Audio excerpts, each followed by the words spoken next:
no matter what the issue is, there is an environmental justice component.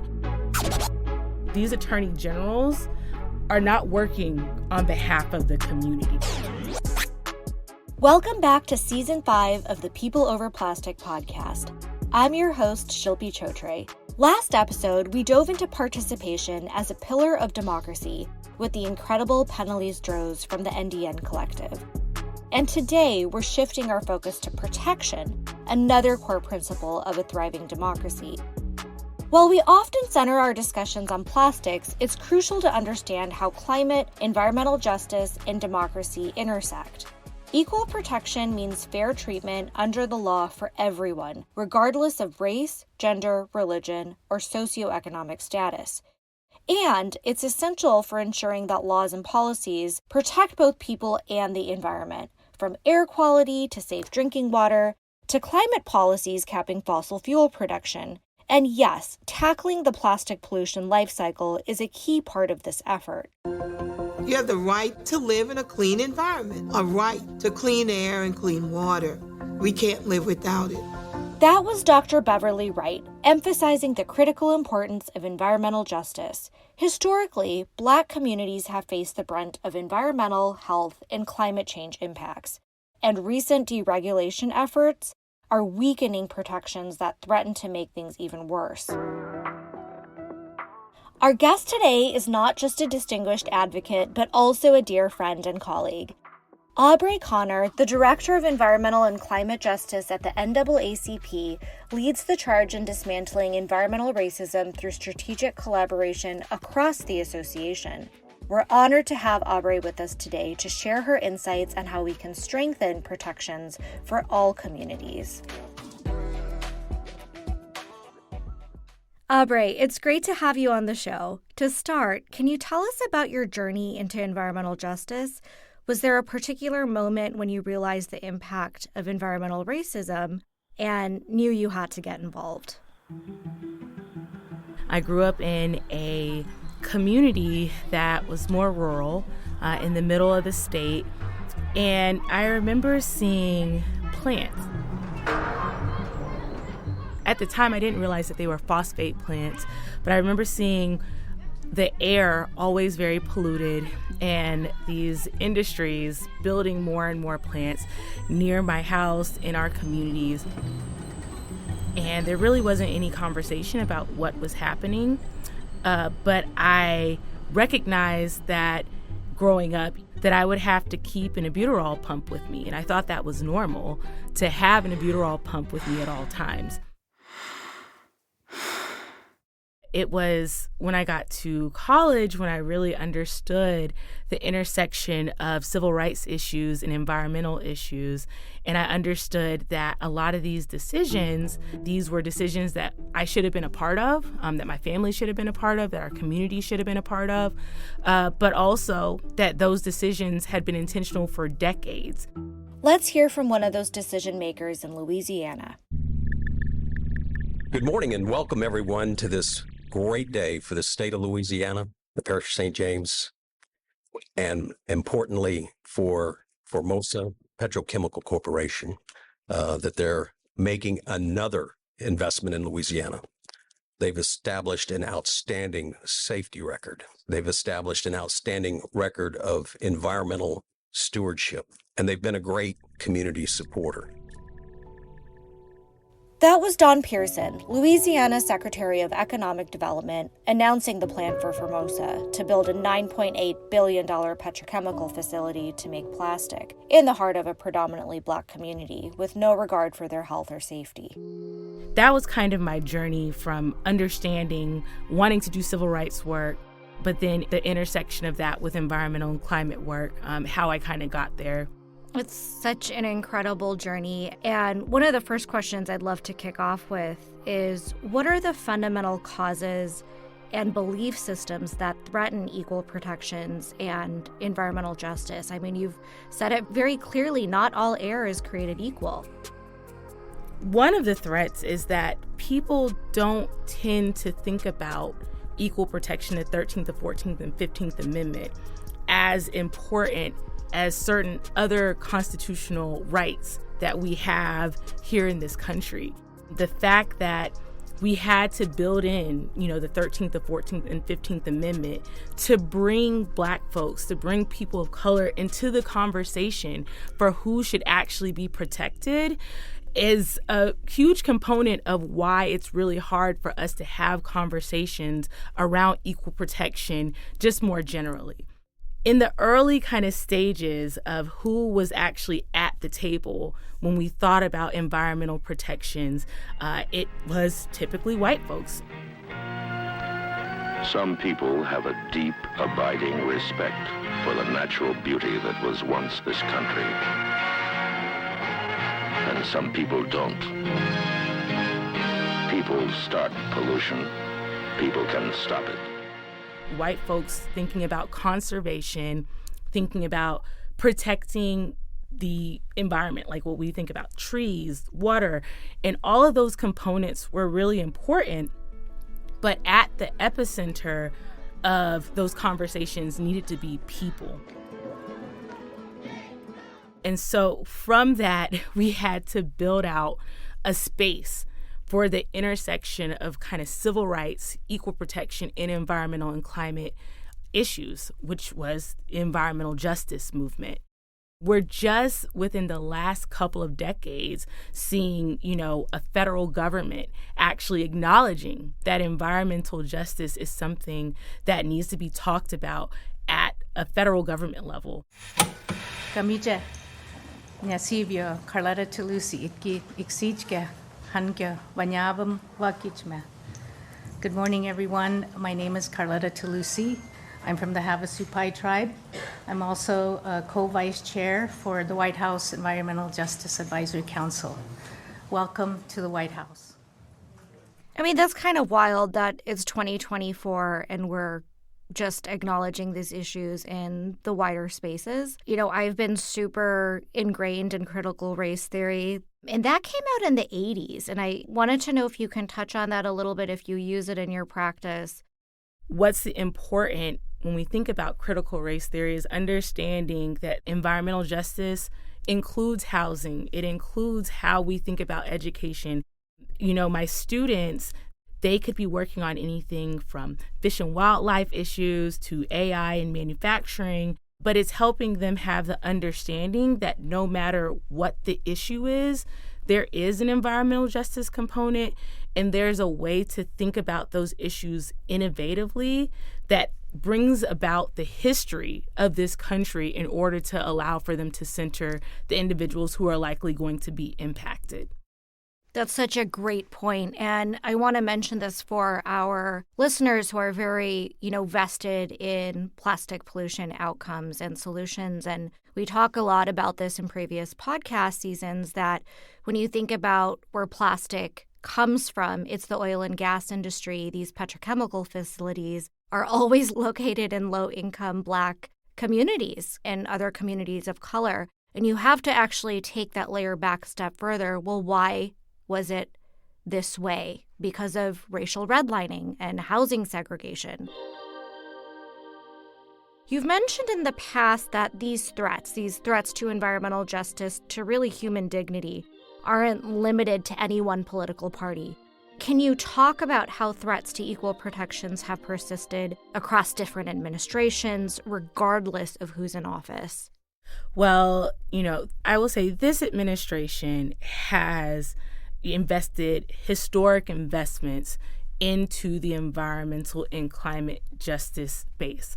However, there was a time period that, regardless of who was the president at that time, because it spanned for almost a decade, where the federal government and the EPA was not opening and definitely was not closing any Title VI administrative complaints. And these are the civil rights complaints that community members would actually file with the EPA to say, hey, we're being subject to environmental injustice in our communities. They've decided to put this new plant in our communities. And that was a really scary time for environmental justice advocates, because that is one of the main tools to allow for the community to actually have a voice with the federal government and ask them to step in. Hey y'all, I want to take a quick second to tell you about Peace and Riot. It's our free environmental justice zine with a pop culture spin. And it's packed with interviews, essays, and photos, and even art covering all the issues you care about, from food sovereignty to Indigenous activism, and of course the fight against plastic pollution. Head over to counterstream.org and read it now. And now back to our conversation. Let's get into some of the threats because I think it's really important we're putting these on the table.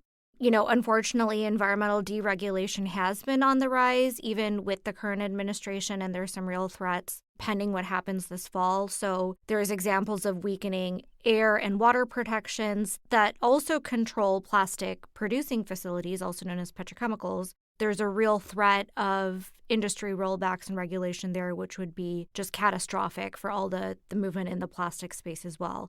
So because of the Loper decision, which would basically remove how courts are supposed to allow for agencies to have kind of the final say whenever there's ambiguity around particular policies. And that's what we would call Chevron deference.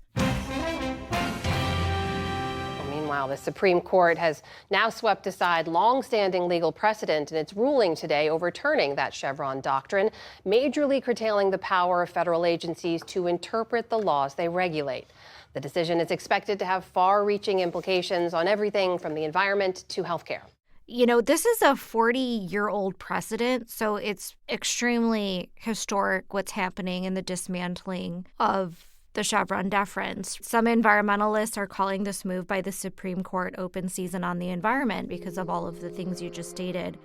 So there were 23 attorney generals who recently petitioned the EPA to basically say, we no longer want to allow for the EPA to have community input when it comes to Title VI, regulations.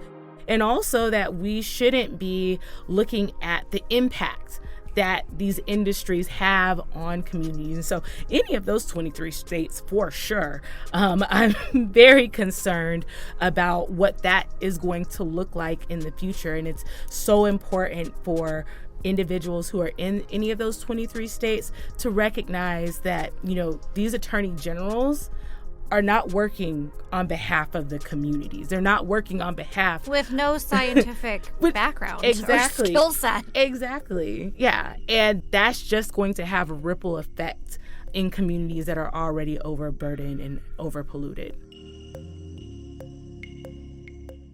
I also wanted to mention, when I was doing some research, I learned that Charles Koch is very involved in this precedent. And of course, for folks that don't know, Charles Koch is an owner and operator of a variety of petrochemical facilities. So there's definitely a concerted effort by billionaire lobbyists to get their foot in the door and do everything in their power to make sure this continues to be dysregulated.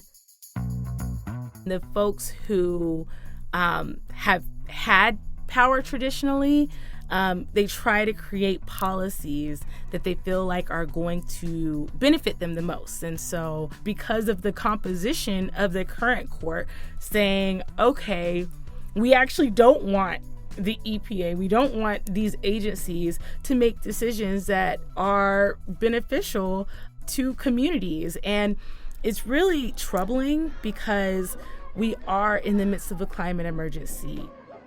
We are in the midst of needing bold and innovative solutions to cleaning up our water, to cleaning up our air.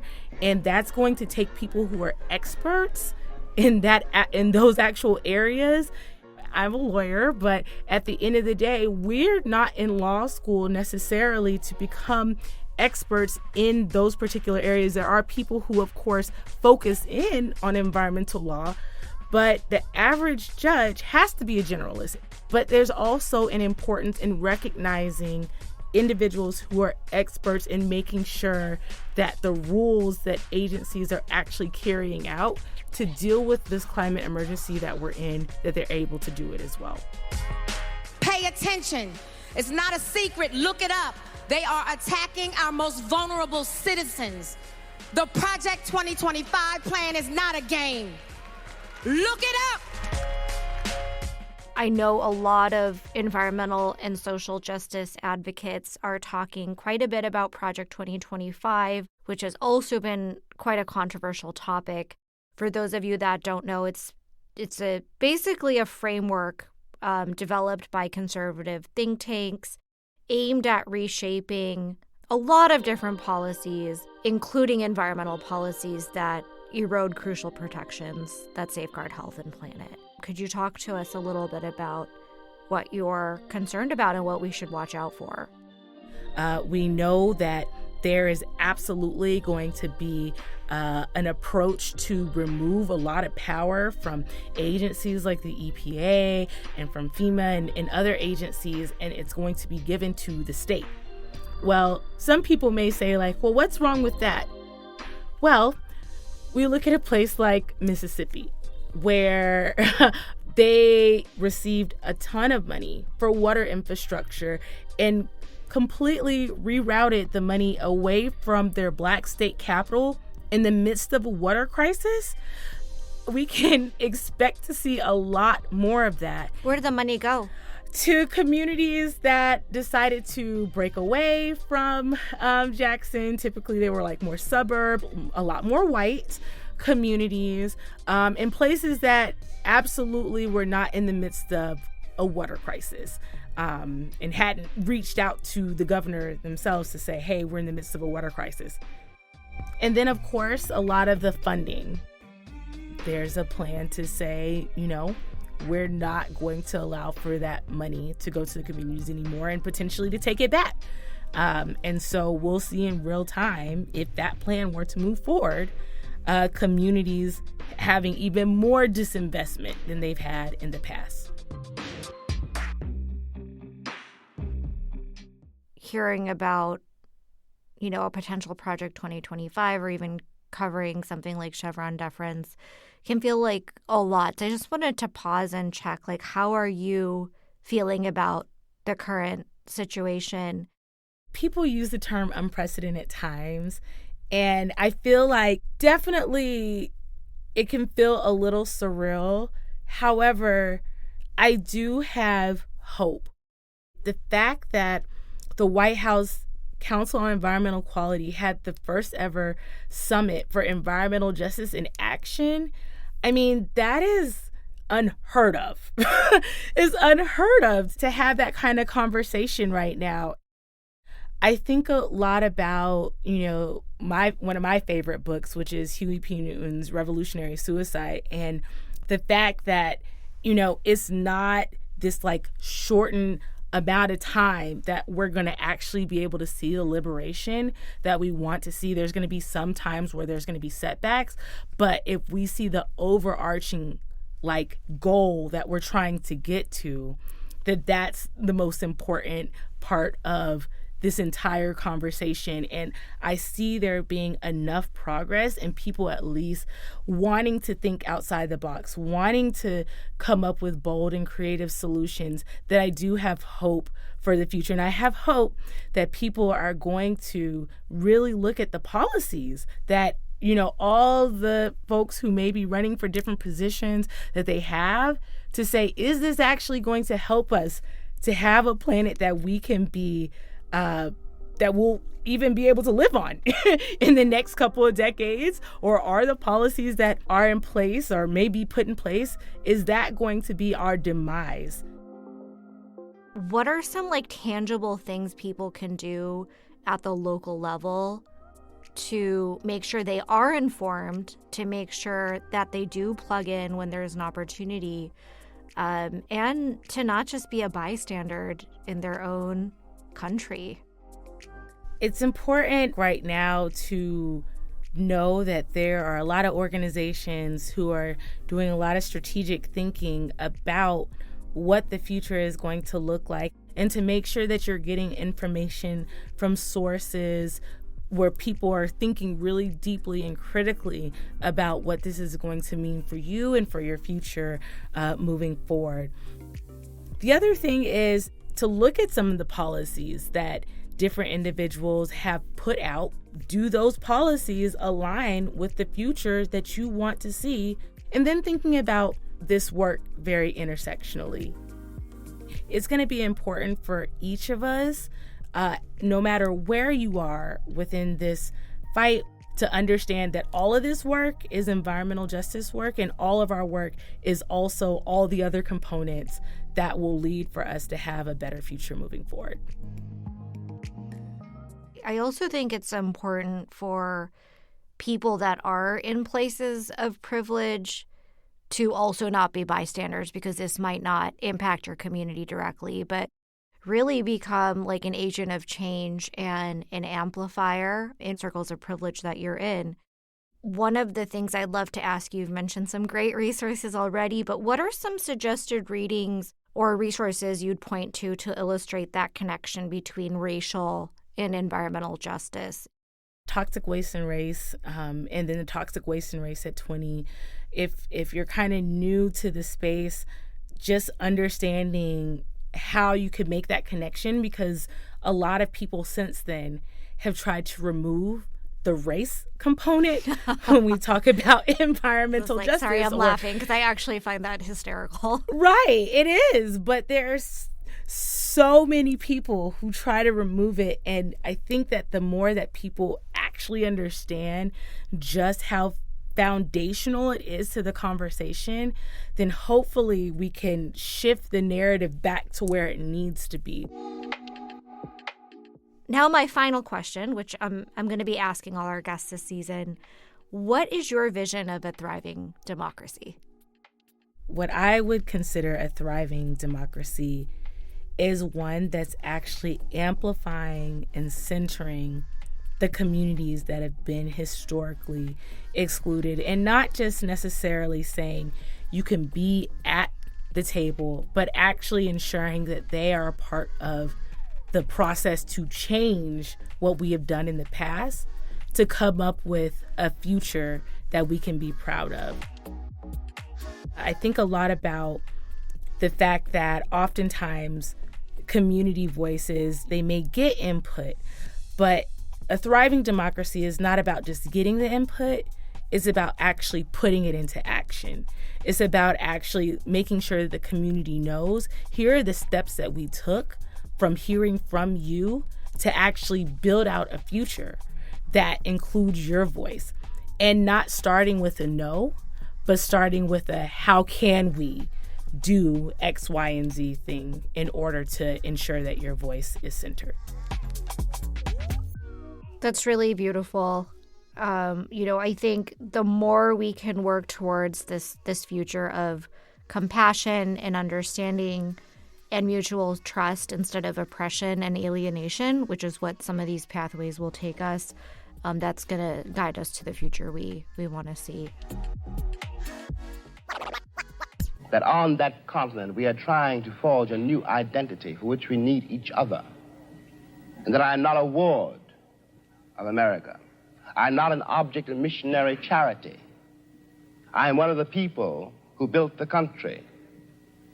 Until this moment, there is scarcely any hope for the American dream, because the people who are denied participation in it, by their very presence, will wreck it.